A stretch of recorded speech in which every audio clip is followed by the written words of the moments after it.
So now to the real question. Where do the elements come from? How are they formed?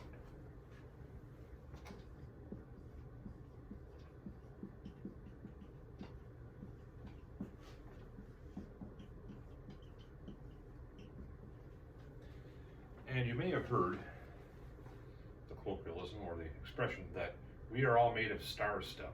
And you've heard that if you've watched Cosmos, the most recent one with Neil deGrasse Tyson, or the, in my opinion, more superior one from the 80s, hosted by Carl Sagan. All of the elements that make up us and everything that we know essentially come from stars. And they can be formed in stars in multiple ways, one of which is by nuclear fusion processes, and the other is from when the star itself explodes and makes a supernova. And so, when did this all begin? You know the answer to that probably.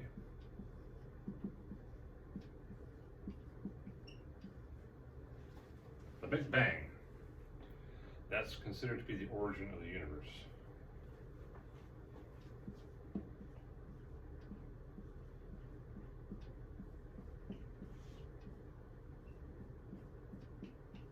And in this process,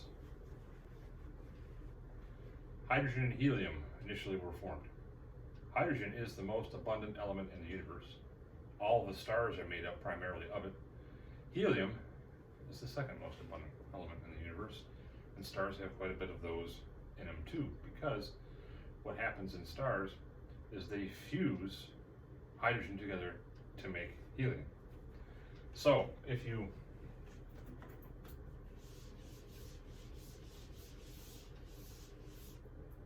consider a normal star, like our sun, for example.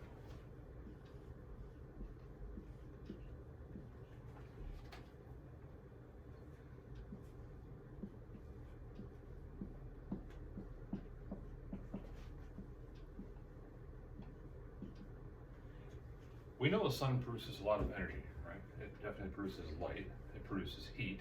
Heat's from the infrared. Light is in the visible region. But there's also ultraviolet, X-rays, cosmic rays, all kinds of stuff.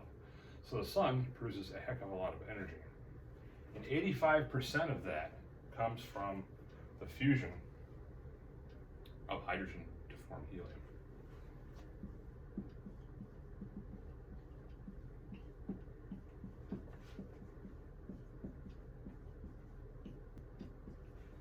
So hydrogen, in a sense, is a fuel. And it's being consumed to form helium, and when it does that, it releases all this energy. Now, the difference here that should be pointed out is we also have, unfortunately, stockpiles of things called hydrogen bombs, which are fusion bombs. Right? The atomic bombs that were dropped during World War II were not. They were fission bombs. The more powerful weapons that were developed subsequently are hydrogen bombs. Now, in those, you don't fuse hydrogen together to make helium. What you do fuse together is deuterium and tritium, which are the two heavier isotopes of hydrogen. We won't concern ourselves about that at all. But what is this process? Now, this process itself has a name.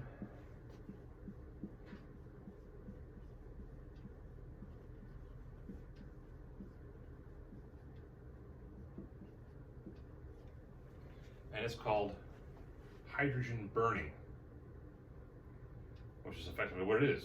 You are burning hydrogen at extremely high temperatures to form helium. And hydrogen burning has 3 steps.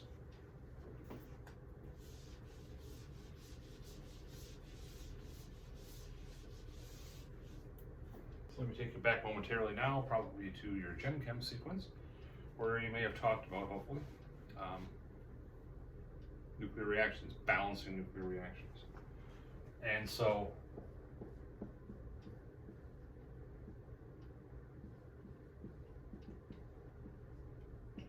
hydrogen burning, as we said, has 3 steps. The first one involves 2 protium, meaning hydrogen isotopes, coming together and colliding at high speed. So can represent this like this. These, or this particular species here, is called protium. What it means is it has a mass number of 1 and an atomic number of 1. That means it doesn't have any neutrons.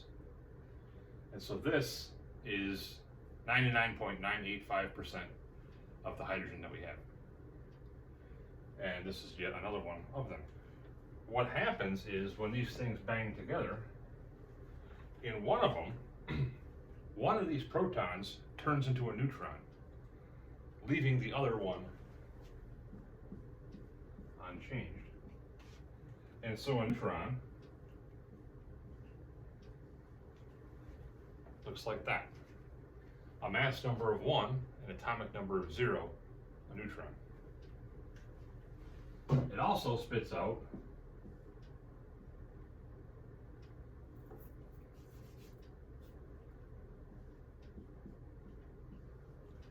it's called a positron.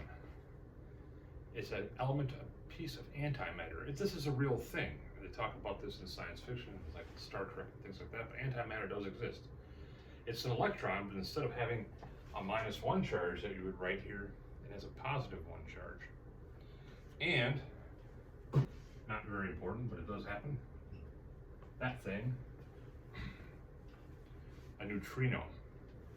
But the important thing here is that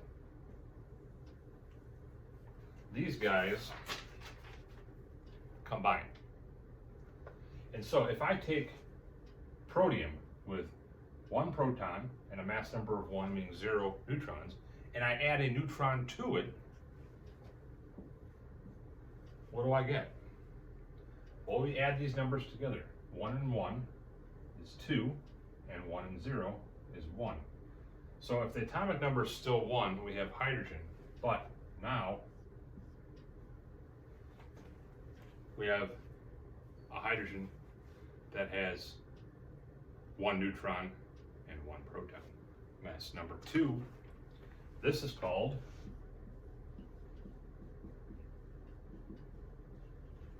deuterium. Deut for 2 particles in the nucleus.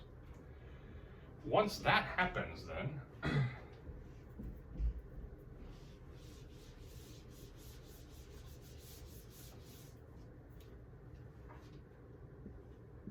second step is we're going to form helium-3.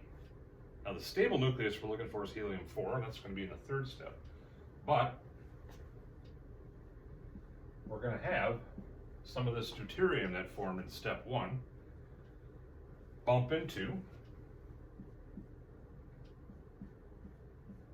some of the protium that's around. Again, the majority of hydrogen is this guy.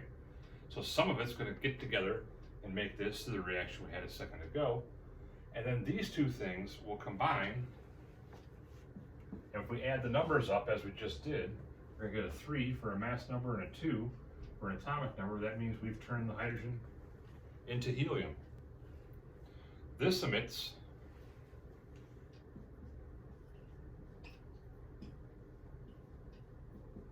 a photon. So a lot of light is generated from this step. Some of the light that we see from the sun, this is what's doing it. Then, third step is the recombination of this stuff, helium-3, to make helium-4. And so what will happen is 2 of these, when they form, will bump into one another. And when they do, you're going to get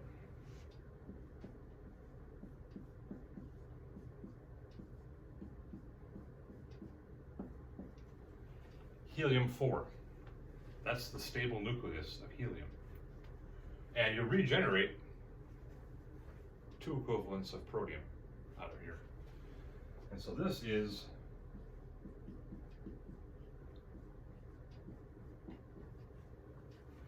stable helium. These 3 steps are an overall process. The overall process is the conversion of protium, 1,1H, to helium-4, 4,2He. This process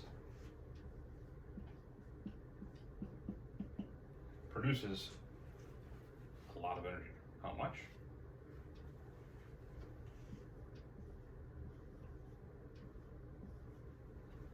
(26 mega-electron volts).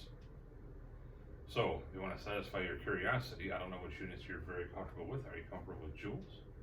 Or is it calories? Since you're organic students, maybe that one. Convert that and see how much it is.